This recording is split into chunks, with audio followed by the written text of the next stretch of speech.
Good evening, how are you all. नमस्कार दोस्तों, कैसे हैं आप। आ गया हूं again, I have come with my new topic. जैसा कि आप जानते हैं, मैंने एक स्टार्ट किया था यूट्यूब पे concept learn English with fun. आता हूं, हो सकता है कई बार फन का भाव रह जाता है क्योंकि समय भी होता है, समय भी देखना पड़ता है। शॉर्ट समय में जितने ज्यादा से ज्यादा मैं चाहता हूं कि आपको आके पढ़ा के चला जाऊं, बता के चला जाऊं, तो इसलिए कई बार मैं फन की बातें ना कर पाता हूं। लेकिन फिर भी I hope you all are enjoying my videos. मुझे पूरी उम्मीद है कि आप मेरी वीडियोस को एंजॉय कर रहे होंगे। बेसिकली जितना आप इसको ध्यान से समझेंगे, आई am sure these videos will help you in your communication skills. Definitely, wherever, whenever you go, you are required all the sentences in your communication skills. So, my dear friend, this is my humble request. Kindly learn all the concepts, all the topics, and start using in your communication skills. So, चलिए start करते हैं। आज का topic क्या है, चलिए। Today, basically, I am going to discuss. Sometimes you say like that कि मैं चाहता हूं आप ये करें, मैं चाहता हूं कि वो ये करे, मैं चाहता हूं कि वो लड़की ये करे। तो उसके लिए आज एक टॉपिक है। बेसिकली सबसे पहले मैं इसको उठाऊंगा। जैसे आप बोलते हैं मैं चाहता हूं कि सर आप पढ़ाएं, मैं चाहता हूं कि आप पढ़ाएं, तो आपकी एक डिजायर है, आपकी एक इच्छा है, तो आप बोल सकते हैं आई वॉन्ट यू टू, और टू के बाद सीधा आप जिस भी काम की बात कर रहे हैं, जिस भी एक्शन की बात कर रहे हैं, उसको जोड़ दीजिए। I want you to teach, मैं चाहता हूं आप पैसा कमाएं। I want you to earn money, और बेसिकली मैं चाहता हूं I want you to speak fluent English and I want you to watch my videos. समझ रहे हैं इस बात को दोस्तों। और जिस काम को आप मना करना चाहते हैं कि मैं बिल्कुल नहीं चाहता आप ये काम करें, कोई भी बुरा काम जो आप मना कर रहे हैं, तो आप बोल सकते हैं I don't want you to abuse, I don't want you to fight। ये तो बात करिए आपने सामने वाले से, जब दो लोगों की बात हो रही है।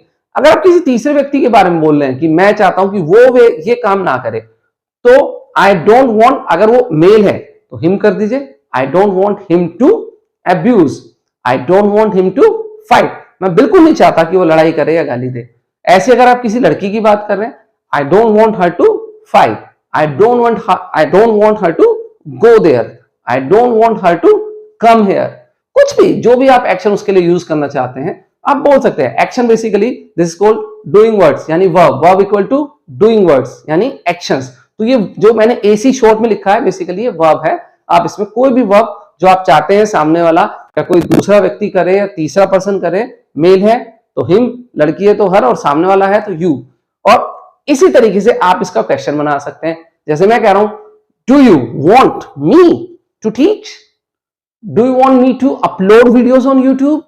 अब अगर आप चाहते हैं तो बोल सकते हैं, वहां से बोल के जरा एक बार प्रैक्टिस करके देख लीजिए, sir I want you to upload videos on YouTube. और अगर नहीं चाहते तो आप उसको भी बोल सकते हैं, क्योंकि चॉइस इज योर्स, आपकी इच्छा है, कुछ भी बोल सकते हैं। ऐसे ही की बात करते हैं, सर वो चाहता है कि मैं आऊं, ही वॉन्ट्स मी टू कम।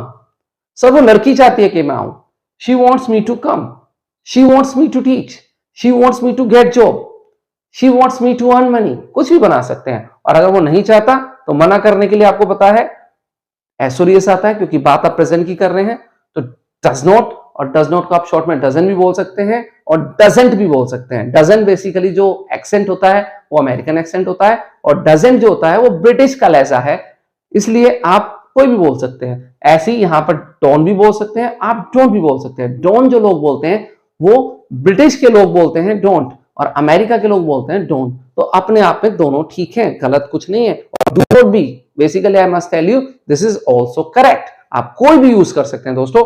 तो अगर आप चाहते हैं कि, जैसे वो चाहता है कि मैं काम ना करूं, आप मुझे बता रहे हैं सर वो लड़का चाहता है कि आप ना टीच करें, तो he doesn't want you to teach, he doesn't want you to teach. इसी तरीके से आप बोल सकते हैं, सर वो नहीं चाहता कि मैं टीच करूं, मैं बोल रहा हूं ये बात, he doesn't want me to teach, she doesn't want me to teach.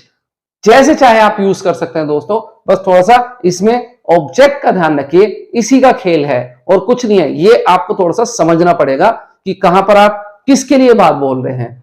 थोड़ा सा कॉन्सेंट्रेट करेंगे, ध्यान लगाएंगे, आई एम श्योर आपको आराम से समझ आएगा। थोड़ा सा कंफ्यूज करने वाला टॉपिक है, लेकिन थोड़ा सा इसमें माइंड को यूज करना पड़ेगा। माइंड तो देखो दोस्तों हर जगह यूज करना पड़ता है, क्योंकि एजुकेशन है, without using mind you can not get the proper education. Basically two types of education are there, दो तरीके की एजुकेशन है। Some people they parrot, some people they understand the concept. So my dear, now the time has come. Suppose you want to learn fluent English, so you have to understand the concept, because without understanding the concept you cannot use all the sentences in your communication skills. तो समझ रहे होंगे जो मैं कहना चाह रहा हूं कि अगर आप इनको यूज करना चाहते हैं तो उनका कॉन्सेप्ट समझिए, इन्हें रटिए मत। चलिए कुछ वोकैब मैं आपके लिए लेके आया हूं, मैं दिखा देता हूं एक बार यूज करके कैसे यूज करते हैं। जैसे आप कह रहे हैं कि सर मैं चाहता हूं कि वीडियोस अपलोड करें, तो आई वॉन्ट, या आप उधर से बोल रहे हैं I want you to upload videos, I want you to upload videos on YouTube, आप उधर से बोल रहे हैं, ठीक है। इस तरीके से मैं चाहता हूं कि आप इंग्लिश बोले, so I want you to speak English.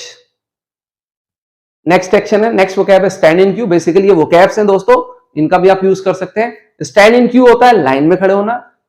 Read English newspaper, मैं चाहता हूं आप इंग्लिश का अखबार पढ़ें, I want you to read English newspaper. ये मैं बातों बातों में आपको बात कह रहा हूं कि जितनी जल्दी हो सके इंग्लिश का न्यूज़पेपर पढ़ना शुरू कर दीजिए, आई am sure it will help you a lot. जिस तरीके से आपने देखा होगा डांस एकेडमी में कोई बच्चा जाता है तो वो पहले वार्म अप कराते हैं इसी तरीके से आपने देखा होगा जब कोई क्रिकेट एकेडमी ज्वाइन करता है तो जो कोच होते हैं वहां पर उसको थोड़ा सा एक्सरसाइज वगैरह, फिटनेस वगैरह की टिप्स देते हैं, ग्राउंड के चक्कर लगवाते हैं कि जिससे उसका जो है एक वार्म अप हो जाए। इसी तरीके से जो रीडिंग होता है, जब आप इंग्लिश बोलने की कोशिश करते हैं, सीखते हैं, तो this is also called English warm up. तो आपको क्या करना है दोस्तों, जब आप इंग्लिश के लिए जा रहे हैं तो थोड़ा सा basically reading is called good habit. Reading करना एक अच्छी हैबिट होती है दोस्तों, जितना ज्यादा से ज्यादा हो सके रीड करिए, हिंदी भी रीड करिए, इंग्लिश भी रीड करिए। If you start reading definitely your tongue will work smoothly, आपका जो टंग है वो बहुत अच्छा स्मूथली काम करेगा। तो मैं अब यहां से फिर कह रहा हूं I want you to read English newspaper, कोई भी न्यूज़पेपर पढ़ लीजिए दोस्तों। मेक रील्स, जमाना इसका है, लोग रील्स बनाते हैं। मैं नहीं कहूंगा I want you to make reels, मैं नहीं चाहता कि आप रील बनाएं, बट फिर भी आप किसी को बोलना चाहते हैं जो अच्छा टैलेंटेड इंसान है, आप बोल दीजिए उसके सामने खड़े होके I want you to make reels. अपोज अदर्स होता है किसी का विरोध करना। स्पीक इंग्लिश फ्लुएंटली, ये मैं चाहता हूं, I want you to speak English fluently, क्योंकि जमाना है तो इंग्लिश फ्लुएंटली बोलिए, धारा प्रवाह बोलिए। क्लाइम माउंटेन, क्लाइम माउंटेन का मतलब होता है पहाड़ पे चढ़ना, तो मैं चाहता हूं आप पहाड़ पे चढ़े, I want you to climb mountain, I want him to climb mountain, I want her to climb mountain. I am sure सारा आपको वोकैब का जो है कलेक्शन है आराम से समझ आ गया होगा। इसको पूरे को आप इस टॉपिक में यूज कर सकते हैं, वांट में, जो मैंने अभी आपको एक्सप्लेन किया। सो ये मेरा आज का पूरा एक कॉन्सेप्ट था, अच्छे से आपको समझ आ गया होगा। प्लीज दोस्तों मेरी इस मेहनत के साथ साथ आपका थोड़ा सा मुझे प्यार भी चाहिए। इस चैनल को ज्यादा से ज्यादा प्यार दीजिए, kindly like, share and subscribe my YouTube channel, because without your love I am nothing, without your blessings I am nothing. जितना आप मेरे को शेयर करेंगे, लाइक करेंगे, मेरा कॉन्फिडेंस बढ़ेगा और मैं नए नए टॉपिक्स, नए नए कॉन्सेप्ट लेके आता रहूंगा। For my more videos please, ये मेरी आपसे हम्बल रिक्वेस्ट है, चैनल को ज्यादा से ज्यादा सब्सक्राइब करिए और जितना हो सके ज्यादा से ज्यादा सीखने की कोशिश करिए। ये मेरा आज का कॉन्सेप्ट है, बहुत जल्द आऊंगा फिर एक नए टॉपिक के साथ। Bye bye, keep learning, all the best.